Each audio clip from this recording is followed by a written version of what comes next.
eh, ada peristiwa yang besar yang merupakan momentum ujung tombaknya dakwah di dalam Islam, yakni peristiwa Muharram, yaitu hijrahnya Rasul dan para sahabat dari Mekah ke Madinah, yang ini merupakan awal perhitungan tahun Hijriah. Kalau sekarang menginjak 1443 Hijriah, artinya 1443 tahun yang lalu itu ada peristiwa yang sangat luar biasa yang dikenal dengan hijrah Rasul. Yakni sebuah perjalanan yang luar biasa beratnya, perjalanan yang melelahkan, yang menempuh waktu atau perjalanan sekitar 400 sampai 500 km dengan berjalan, dan ini bukanlah perjalanan yang biasa, penuh dengan ancaman, penuh dengan kelelahan, amarah dan seterusnya.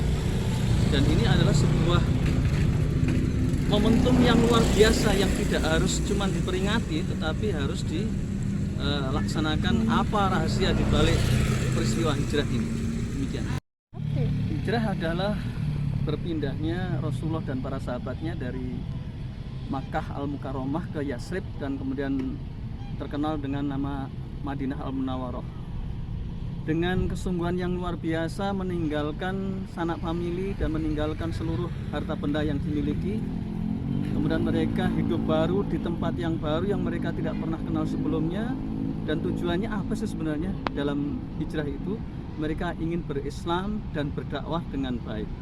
Mereka ingin Islamnya luar biasa. Mereka ingin berdakwah dengan cara luar biasa. Inilah momentum yang harus kita peringati dan kita amalkan, karena sungguh dalam Islam itu bukan diperingati saja tetapi diamalkan. Nah, bicara tentang hijrah itu harusnya memang kita bukan sekedar mengamalkan untuk pribadi-pribadi kita saja, akan tetapi hendaklah kita berdakwah, menyampaikan ke tengah-tengah umat dengan apa yang kita miliki. Tidak harus sempurna, tidak harus pinter. Kita lihat sahabat yang paling terkenal adalah Bilal bin Rabah. Pada saat itu beliau berdakwah hanya bilang ahad, ahadun, ahad, ahad, ahad dan ahad. Kemudian ada sahabat lain yang tidak mengerti syariat karena memang syariat belum turun pada saat itu, yang hanya berkaitan dengan akidah ketika di Mekah. Ketika di Madinah mereka cepat lambat, sehari demi hari mereka belajar tentang agama Islam, akhirnya mereka mengerti syariat. Nah, oleh karena itu kalau kita lihat di zaman sekarang, khususnya 10 tahun terakhir ini, banyak para artis yang hijrah.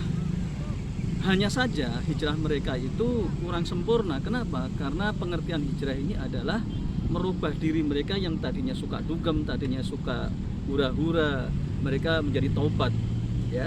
Tapi lebih daripada itu, harusnya hijrah itu adalah berdakwah ke tengah-tengah umat, memberikan inspirasi, memberikan motivasi, memberikan edukasi, supaya orang lain juga ikut ke dalam kebaikan. Karena sungguhnya man sana sunatan hasanatan fa ajruhu wa ma amila biha, di dalam hadis.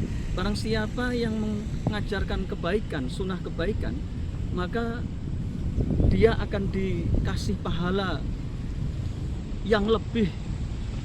Dalam hal ini adalah orang yang mengikutinya tanpa dikurangi sedikit pun. Kalau seseorang misalnya mengajak orang lain berbuat baik, kemudian orang itu ikut, maka itu lebih baik daripada dunia seisinya, karena itu pahala yang kekal, menjadi amal jariah. Meskipun dia meninggal dunia, maka amal jariah terus berjalan. Itulah yang luar biasa dari hijrah ini.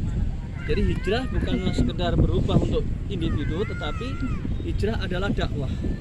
Mari kita berdakwah untuk membangkitkan umat, ya, dari keterpurukan ekonomi, dari keterpurukan pemahaman Islam, menjadi umat yang umatan wasatah, umat yang adil, umat yang luar biasa dengan Islam. Oleh karena itu, Anda yang baru hijrah itu bisa berdakwah dengan apa yang Anda miliki. Misalnya mengerti A, sampaikan A.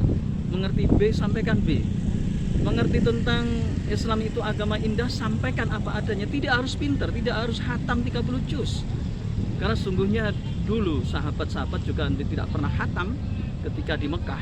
Ya memang belum sempurna, sampai mereka tinggal di Madinah selama kurang lebih 10 tahun. Nah, apa hikmah yang bisa diambil dari peristiwa momentum hijrah yang luar biasa ini adalah mari kita bersama-sama dakwah. Karena dakwah ini adalah perbuatannya Nabi dan Rasul. Perbuatan yang paling mulia adalah berdakwah. Anda yang memiliki uang banyak, dakwalah dengan kekuatan uang. Anda yang memiliki ilmu, dakwalah dengan ilmu. Anda yang punya media, Anda yang punya relasi, Anda yang punya uang, Anda yang punya apapun, dakwalah dengan apa yang Anda miliki. Karena semua manusia oleh Allah dikasih hak untuk masuk surga. Dan tidak ada satupun ya, kecuali bagi orang-orang yang tidak bersungguh-sungguh. Tidak harus kaya, tidak harus sempurna, tidak harus pintar, tidak harus hafal banyak juz. Tetapi apapun yang Anda miliki dalam hidup ini, yang paling sederhana tenaga bisa digunakan untuk berdakwah. Alhamdulillah Al-Fakir dulu ingat pada awal-awal 31 tahun yang lalu kita dakwahnya dari rumah ke rumah, dari bis ke bis. Ya bisanya begitu ya. Kemudian kita menyarankan Anda bisa dakwah karena kematian itu tidak ada yang tahu.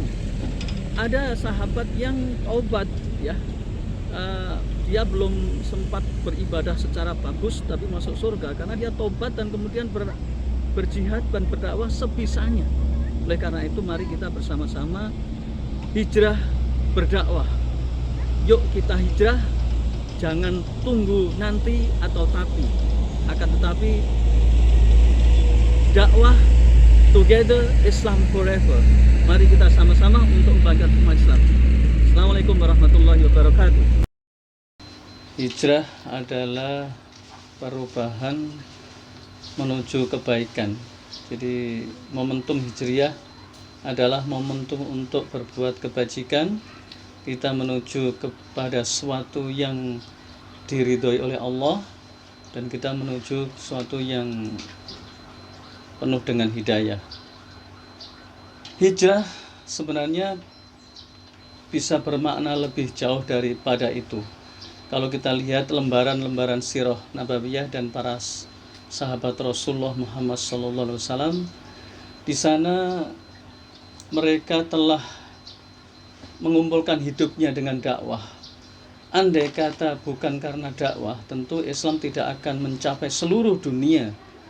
Dan andai kata para pengemban dakwah ini mencukupkan dirinya sendiri dalam Islam, tentu Islam tidak akan sampai ke tanah Nusantara ini. Dan kalau kita bicara tentang tanah Nusantara ini, maka yang terkenal adalah Wali Songo. Sebenarnya wali itu banyak ya, ada 13, ada 21, bahkan lebih dari satu. Hanya saja media mainstream dan media yang ada itu sering menyampaikan Wali Songo. Padahal wali itu banyak sekali. Mereka lah orang-orang yang berjasa menyampaikan dakwah ke Nusantara ini, sehingga kita harus mengikuti jejak hidup mereka menuju yang lebih baik. Hidup mereka adalah hidup untuk dakwah. Hidup yang dipenuhi dengan keberkahan, hidup yang dipenuhi dengan kemaslahatan umat, hidup yang dipenuhi dengan pemahaman yang benar, hidup yang dipenuhi dengan pemahaman yang lurus. Andai kata Islam untuk dirinya saja, tentu mereka sudah nyaman. Mereka nggak perlu jauh-jauh dari Arab ke sini, tidak perlu jauh-jauh dari Timur Tengah menuju Nusantara yang ribuan kilometer. Bayangkan saja, inilah hijrah, inilah dakwah. Maka saya menyeru kepada diri saya sendiri, kepada teman-teman, kepada yang melihat video ini untuk marilah kita berhijrah. Apa itu berdakwah? Apapun yang Anda miliki, mari kita berdakwah. Ingin saya sampaikan, ada sebuah hadis yang baik sekali untuk kita sampaikan. Rasul bersabda, al-muslim beratul muslim. Seorang muslim itu cerminan bagi muslim lain. Saya akan kisahkan beberapa muslim yang mungkin penuh dengan inspiratif ya. Yang pertama dari kalangan sahabat, yakni Mus'ab bin Umair. Jadi Mus'ab bin Umair ini adalah sebuah sahabat yang amazing, hebat sekali, yang sampai Umar ibn Khattab itu menangis ketika Umar ibn Khattab itu mendapatkan ghanimah yang banyak, kekayaan yang berlimpah pada masa kepemimpinan beliau. Dan pada saat itu dia teringat dengan sahabat Mus'ab bin Umair. Bagaimana dia? Ya, beliau adalah seorang pemuda yang tampan sekali, dari orang-orang kaya, kekayaannya berlimpah, tapi dia tinggalkan keluarganya itu untuk mencintai Rasulullah. Dan pada akhirnya beliau meninggal dalam kondisi penuh dengan kemiskinan. Ketika jasadnya ditutup dengan kain kafan, maka ketika ditarik ke atas itu bisa menutupi kepalanya, tetapi kakinya masih kelihatan. Kemudian kalau ditarik ke bawah, kakinya bisa tertutupi dan atasnya kelihatan. Masya Allah, ini yang membuat Umar bin Khattab menangis. Kemudian kalau di zaman now ada sebuah kisah inspiratif, yakni kisahnya Cat Stevens. Jadi rocker dari Inggris tahun 80-an yang mu'alaf setelah mengalami pergolakan jiwa, maka andai kata Islam untuk dirinya sendiri itu udah cukup. Karena dia punya apapun, punya dia, kekayaan, ketenaran, keberkahan hidup. Maka ternyata dia wakafkan dirinya untuk dakwah Islam, sehingga sekarang dia menjadi dai internasional, merubah namanya menjadi Muhammad Yusuf Islam.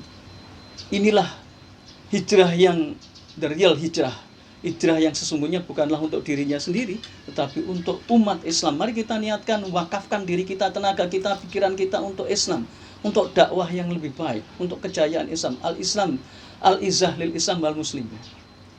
Yang kedua adalah kita lihat Gito Rolis.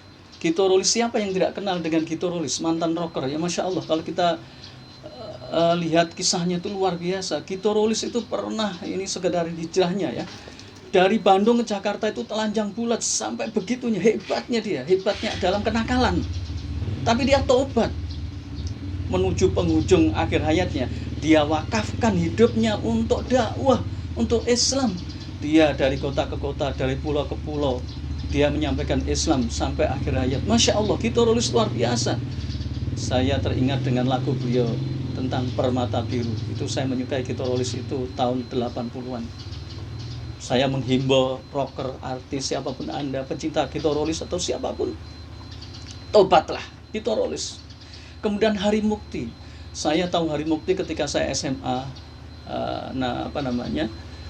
Lagu yang sangat terkenal Ada Kamu, itu luar biasa. Ternyata tidak ada yang tahu. Kemudian dia hijrah dan saya ketemunya di Jakarta. Saya ketemu awal-awal saya di Jakarta dan saya pernah diundang ke rumah beliau untuk ngisi pengajian, Masya Allah. Dan ketika saya tanya apa hikmahnya, ternyata setelah dia taubat, dia tinggalkan seluruh apa yang menjadi kesukaan banyak orang, popularitas, duit, ketenaran dan sosnya, dia wakafkan dirinya untuk Islam, al-izzah lil Islam wal muslimin. Padahal kemampuan kedua ini biasa-biasa, tapi niatnya, keinginannya luar biasa untuk membela Islam. Kemudian ada juga Felixio, ada juga banyaklah Koh Stephen, Koh Malik, Koh siapa, banyak sekali yang mereka itu baru masuk Islam tapi luar biasa. Kita malu, kita lahir dari ceprot, sudah ngerti Islam tapi tidak semangat, tapi masih mikir diri kita sendiri. Padahal umat butuh kita, apapun Anda, siapapun Anda, mari kita berdakwah. Tidak ada kata telat, tidak ada kata terlambat. Mari hijrah, jangan tunggu nanti, apalagi tapi. Itu adalah kisah yang penuh dengan inspiratif untuk kita semua.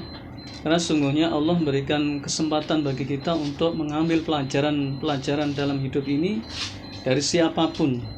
Kalau kita disuruh mengambil pelajaran dari orang lain, bahkan mohon maaf kepada orang gila pun kita disuruh mengambil pelajaran, lebih-lebih lagi orang-orang yang nyata-nyata berbuat baik. Jadi kisahnya sahabat Mus'ab bin Umair, kisahnya Cat Stevens, kisahnya Gito Rolis, kisahnya Hari Mukti, dan kisahnya Felixio, Koh Malik, Koh Stephen atau yang lainnya. Mudah-mudahan kita bisa mengambil pelajaran sehingga our life will be better than before. Mudah-mudahan kita bisa mengambil hikmah dan manfaatnya. Aku qouli hadza wa astaghfirullahaladzim. Assalamualaikum warahmatullahi wabarakatuh.